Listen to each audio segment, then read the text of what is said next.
मेरठ में बढ़ते वायु प्रदूषण को लेकर शहर के मेयर हरिकांत अहलूवालिया ने पत्रकारों से वार्ता की। उन्होंने कहा कि शहर में हो रहे विकास कार्यों के कारण कई जगह सड़क की खोदाई की गई है, जिससे धूल मिट्टी उड़ रही है और वायु प्रदूषण बढ़ रहा है। मेयर ने बताया कि नगर निगम जल्द ही सड़कों की सफाई और नियमित पानी से छिड़काव की व्यवस्था करेगा, ताकि धूल के कण कम हो और शहर वासियों को राहत मिल सके। उन्होंने नगर वासियों से अपील की है कि प्रदूषण के स्तर को ध्यान में रखते हुए मास्क का प्रयोग करें और अधिक से अधिक हरियाली बनाएं। इस अवसर पर उन्होंने यह भी कहा कि नगर निगम सड़क निर्माण और सफाई के कार्यों में और तेजी लाएगा।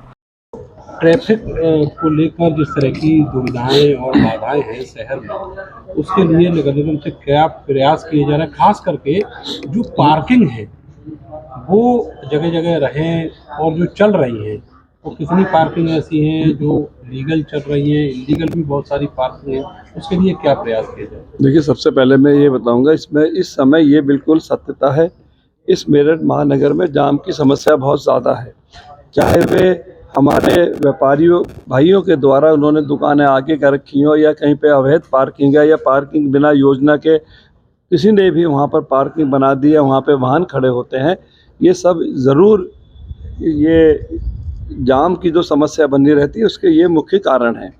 नगर निगम की जहाँ जहाँ पार्किंग है वो बाकायदा उसका एक एक स्थान नोट हो रहा है। अभी नगर आयुक्त साहब ने मेरे कैंप ऑफिस में मीटिंग ली थी, सारे उसमें सब नोट हो रहा है। जहाँ भी अवैध पार्किंग है उसको वहाँ से हटाई जाएगी और योजनाबद्ध तरीके से कहाँ पर पार्किंग बने उसका बारे में विचारा जाएगा। हमें उत्तर प्रदेश शासन से परम श्रद्धेय मुख्यमंत्री योगी जी के मार्गदर्शन में हमें 3 मैकेनाइज पार्किंग का हमें यहाँ पर फंड आया है, वो उसके लिए स्थान चिन्हित करे जा रहे हैं। ऐसा होने पर ज़रूर इसमें कुछ ना कुछ वो होगा बदलाव। कचहरी का देखिए, दयानंद नर्सिंग होम वाला देखिए, वो तो नगर निगम की पार्किंग है। बहुत ज्यादा रस रहता है कचहरी के सामने, और वहाँ जो पार्किंग चल रही है वो इलीगल पार्किंग है।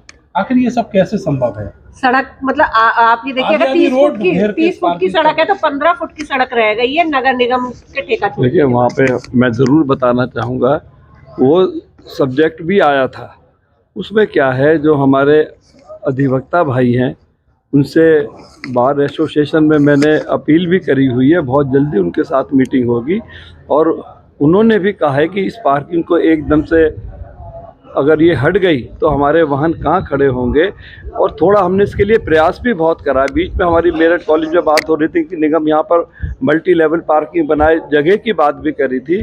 हर जगह नियम सामने आते हैं और वो सब एक इस विषय में बाधा बनते हैं। मगर ये भारत माता चौक के पास जो एरिया है वहाँ पर हमारा मैकेनाइज पार्किंग का हमने जगह वहाँ पे तय कर ली है। वहाँ का तो सबको सुझाव है। और एक अगर कचहरी के पास भी हमें जहाँ पर वो नाला है उस पर विचार चल रहा है, अगर उस पर हमें थोड़ी जगह मिल जाए वहाँ मैकेनाइज पार्किंग हो सकती है। तो ये जो इस समय वहाँ पर जाम की समस्या बनी रहती है, जैसे वाहन सड़कों तक आते हैं, आपने जो बात कही है, तो हम उसे हटाने में कामयाब भी हो सकते हैं और वो वाहन फिर वहाँ पर खड़े होंगे। फुटपाथ खत्म होते जा रहे हैं, ये देखा जा रहा है कि फुटपाथ तो रह ही नहीं गए हैं, गाड़ियां सारे में और सब, और पार्किंग के ठेके के बाद फुटपाथ बिल्कुल खत्म हो गया। तो क्या पैदल चलने वालों को अधिकार नहीं है क्या? देखिए, ये सारे विषय बिल्कुल ठीक हैं। मैं आपको थोड़ा सा अब इसकी सच्चाई आपको बताना चाहूँगा। मैंने अपने कैंप ऑफिस पे इन सब विषयों पे, जाम समस्या पे, इन सब पर एक बड़ी मीटिंग करी थी। उसमें हमारे सांसद विधायक सभी थे, दोनों व्यापार संघ के अध्यक्ष थे। सब ने मिलकर तय करा कि आप इसकी शुरुआत करो। अब वो गिर गया। हमने जो इसकी शुरुआत करी थी उसमें भूमिया के पुल से हापुड़ अड्डे तक शुरुआत हुई थी, आधा ही साफ हुआ था। मगर फिर एक हमारे व्यापारी साथी वहाँ पर, नेता वहाँ पहुँच गए, उन्होंने वो चीज़ वहाँ पर रुकवाई थी, तो उससे एक फ्लोर टूट जाता है। तो मैं समझता हूँ ये जो जाम का है ना, इसका लिए परम श्रद्धेय मुख्यमंत्री जी का भी मार्गदर्शन आया कि इसमें आम शहरी को बहुत बाधा आती है, तो इसके लिए कुछ नगर निगम करे तो वो अभियान आपको बहुत जल्दी चलते दिखाई देंगे। प्रदेश में मेरठ नंबर 1 पे था, नगर निगम क्या कर रहा है? क्या इस तरह की चीजें की जाएंगी जो इस पर रोक लगे? देखिए, मैं इस विषय में बताना चाहूँगा, ये जो सबसे पहले नगर निगम के माध्यम से ये जो इस समय एटमॉस्फेयर में इतना प्रदूषण सबको दिखाई दे रहा है, ये एक सत्यता है इसमें बिल्कुल।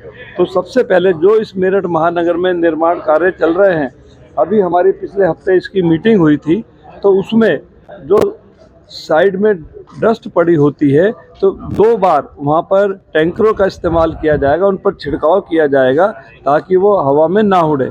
उसके अलावा नगर निगम के माध्यम से 3 बार ये जो हमारा वाटर स्प्रिंकलर है, जो हमारी गाड़ी है, ये 3 बार इसका छिड़काव होगा और पूरे महानगर को इससे कवर करने का योजना नगर निगम ने बनाई है।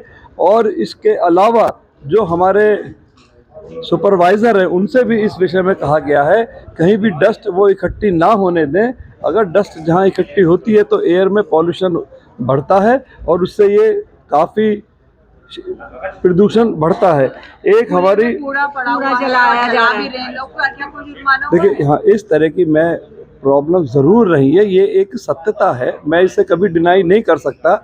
उसके लिए अभी जो पिछले हफ्ते मीटिंग हुई है और हमारे माननीय कमिश्नर जो आए हैं उन्होंने भी थोड़ा सा इसमें अपना संज्ञान लिया है।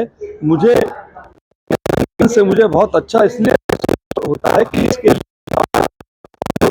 खर्च करते रहे हैं, मैं अच्छा सुधार होगा।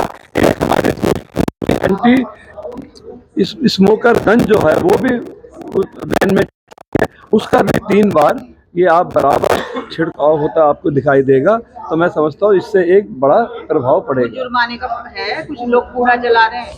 अभी इस तरह का प्रावधान नहीं किया गया, मगर आने वाले समय में नगर निगम इसमें जो योजनाएं हैं बहुत सख्ती से ले रहा है, क्योंकि अगर ये ज़्यादा हुआ तो इस समय जितने निर्माण कार्य इस नगर निगम के माध्यम से चल रहे हैं, सीएम ग्रिड की सड़कें भी चल रही हैं, तो उसमें बाधा उत्पन्न होती है, काम रुक सकते हैं। तो इसलिए इस पर विशेष ध्यान दिया जा रहा है।